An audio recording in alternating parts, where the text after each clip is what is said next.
Chapitre 13. Le prêtre pieds nus et le prolétariat ecclésiastique. C'était à la même époque que j'ai fait une autre terrible découverte.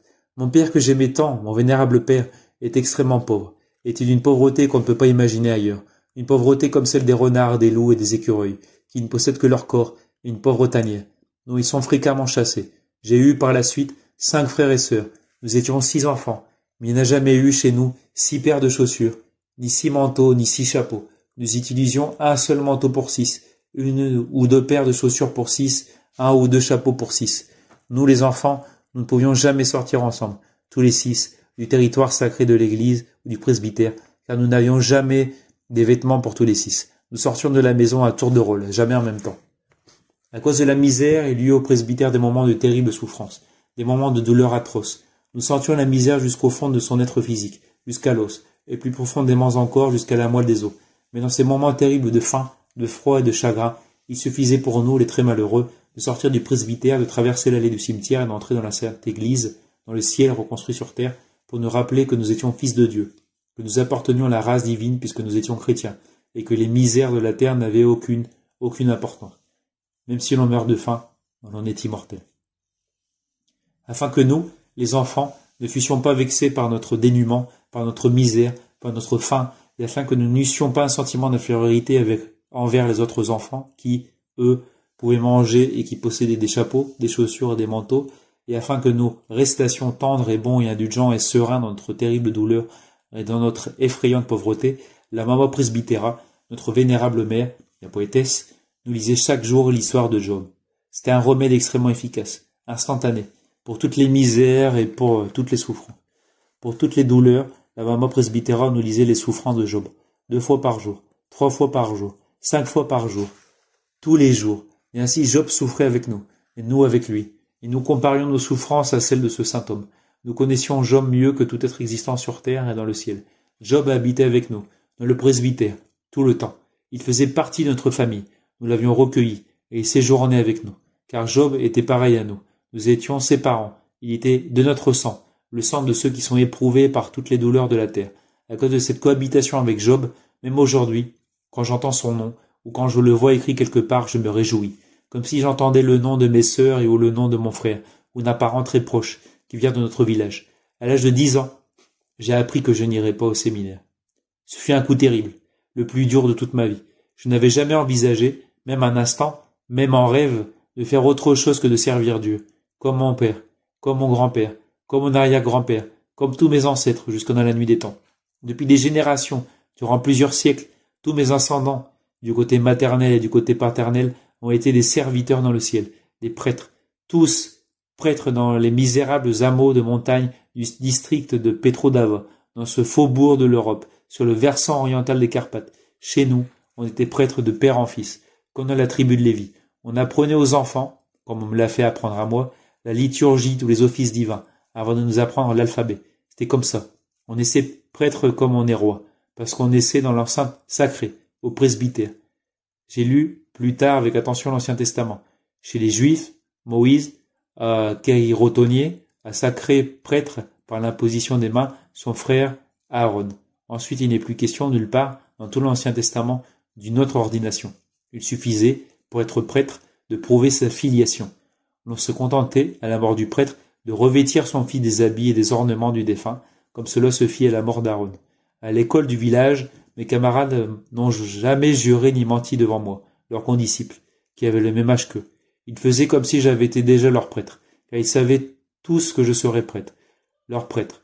Ils savaient que ce serait moi qui les marierais, que c'est moi qui baptiserais leurs enfants, qui parcourrais des dizaines de kilomètres à pied en pleine nuit, dans la neige, dans la tempête, dans la pluie, dans la boue, pour prier leur chevet quand ils seraient malades ou mourants.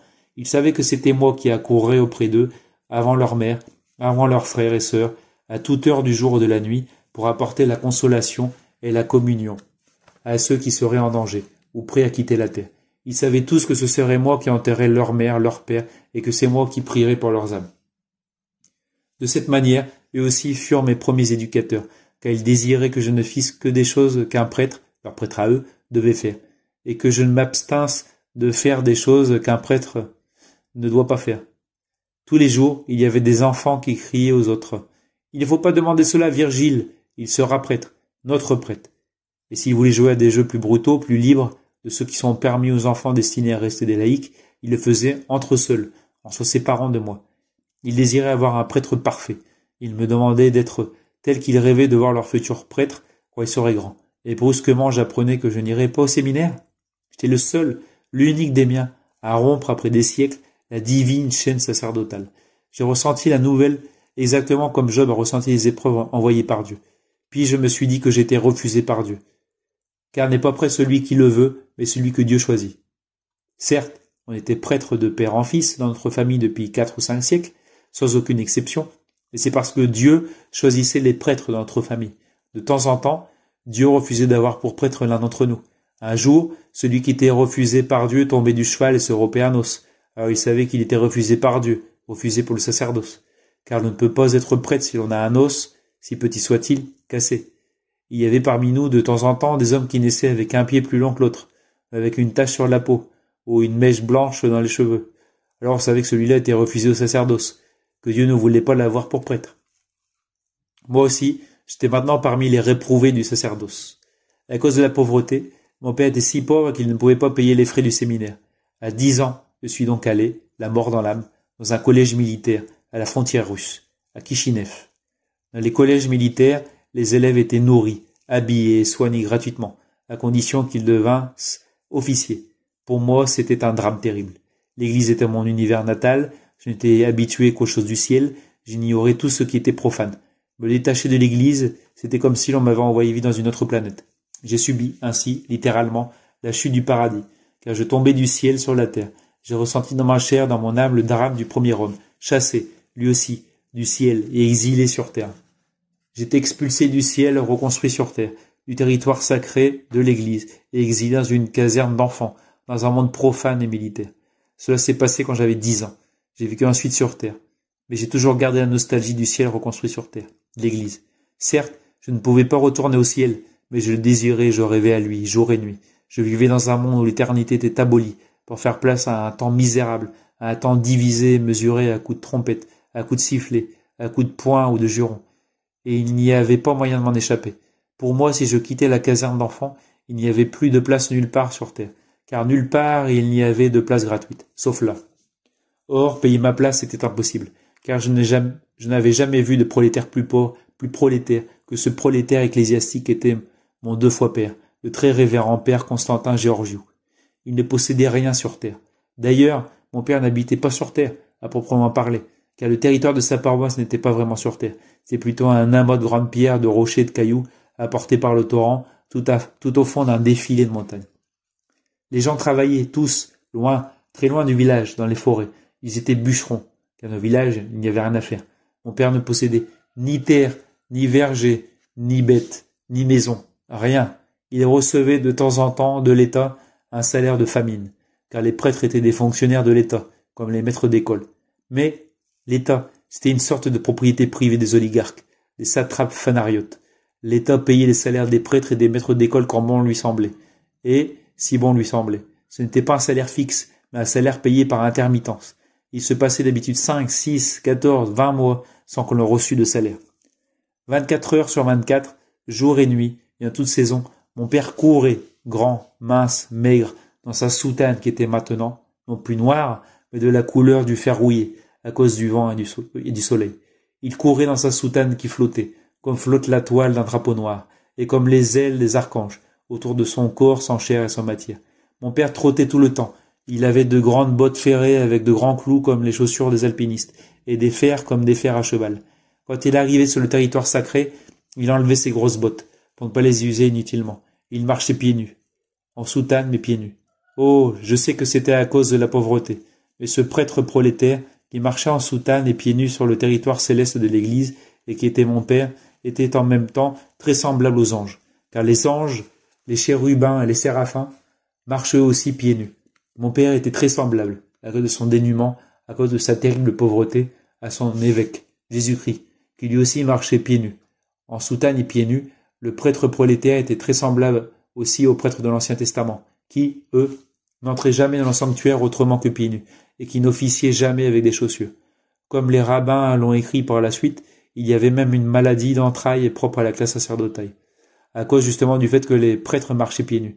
Ainsi, en souffrant la pauvreté la plus totale, mon père était de moins en moins semblable aux prêtres de la terre et de plus en plus semblable aux anges. Les chaussures et les jambes jouaient un rôle très important dans la vie de mon père, car il avait quotidiennement à parcourir un territoire de plus de 30 kilomètres, sur lesquels étaient éparpillées les maisons de ses fils et de ses filles. Il combattait jour et nuit, en corps à corps, avec les tempêtes de neige, avec les rafales de pluie et de vent, avec les torrents, avec les ravines et les rochers. De route, il n'y en avait pas. Les pistes existantes étaient la plupart du temps impraticables, à cause de la neige, des inondations, des intempéries. L'on venait le chercher à cheval au presbytère, afin qu'il allât secourir un malade, ou pour une naissance, ou pour un blessé, ou pour un mourant. Notre village, le prêtre était le père de tous. Il devait s'occuper de tout et de tous. Rien n'échappait à la responsabilité du père, du prêtre. Il était le médecin pour les malades, le conseiller de ceux qui avaient des ennuis, le juge de ceux qui ne s'entendaient pas, l'arbitre de ceux qui ne trouvaient pas la vérité, le consolateur des affligés, le protecteur des faibles. Il était tout. Pour tout ce qui concerne la vie humaine, les gens venaient vers le Père, chez le prêtre. Pas uniquement pour ce qui concerne la vie humaine, car si un cheval était malade, s'il y avait une épizootie qui tuait les cochons, les bovins ou les poules, si les chiens avaient la rage, si une vache était stérile, si la pluie ne tombait pas, si les eaux et le feu détruisaient les biens, l'on venait chez le Père des hommes, chez le prêtre, chez mon Père. Quand, devant la porte, arrivait un chrétien à cheval, on savait qu'il se passait quelque chose de grave quelque part. Le presbytère, toute activité cessait immédiatement. C'est l'attente, l'angoisse et le silence. Si, quand l'homme arrivait, nous étions à table, nous déposions toute la cuillère. Personne ne mangeait plus. Les enfants ouvraient plus grand les yeux. Ils pâlissaient. Ils attendaient. L'ama presbytéra se levait en faisant le signe de la croix. Rien ne bougeait ensuite, sauf mon père. Lui se préparait. Avant que l'homme n'eût traversé le péribolos et n'eût frappé à la porte, mon père était déjà prêt à partir. Il préparait vite son sac, dans lequel se trouvait toujours prêt le cologe, le livre de prière, la croix de bois, grande comme le livre, les saintes espèces et la cuillère pour la communion, le labis ou la pincette pour les divins charbons ardents. Cette cuillère pour la communion a toujours été pour moi un sujet d'étonnement. Elle était en argent, toujours extrêmement propre et très brillante, mais tellement usée qu'une grande partie manquait. Cette cuillère n'a jamais servi qu'à la communion. On l'a posée sur les lèvres du fidèle, avec la goutte du vin et avec le pain qui sont le sang et le corps du Christ. Aujourd'hui encore, je me demande à combien de lèvres cette cuillère a porté le corps de Dieu, pour qu'elle soit tellement usée. Car avec cette cuillère, on touche à peine la bouche du fidèle, puis on l'essuie avec un fin linge de soie. Il a fallu des communions innombrables pour que ce petit toucher léger comme le frôlement d'une plume l'ait usé tellement. Cette cuillère a servi pour la communion pendant des siècles et des siècles à tous les prêtres de ma famille. Je rêvais qu'elle nous venait des premiers chrétiens, et j'étais extrêmement ému, en pensant qu'avec elle je distribuerais aussi le corps et le sang de Dieu. Le livre des prières, la boîte aux saintes espèces et la cuillère étaient roulés dans l'épitrachélion et enfouis dans le sac. L'épitrachélion, la stola ou étole, est l'ornement premier qui témoigne de la dignité du pouvoir et de la grâce sacerdotale. Littéralement, épitrachélion signifie sur le cou, ou autour du cou. La racine du mot est trachélos, qui signifie cou.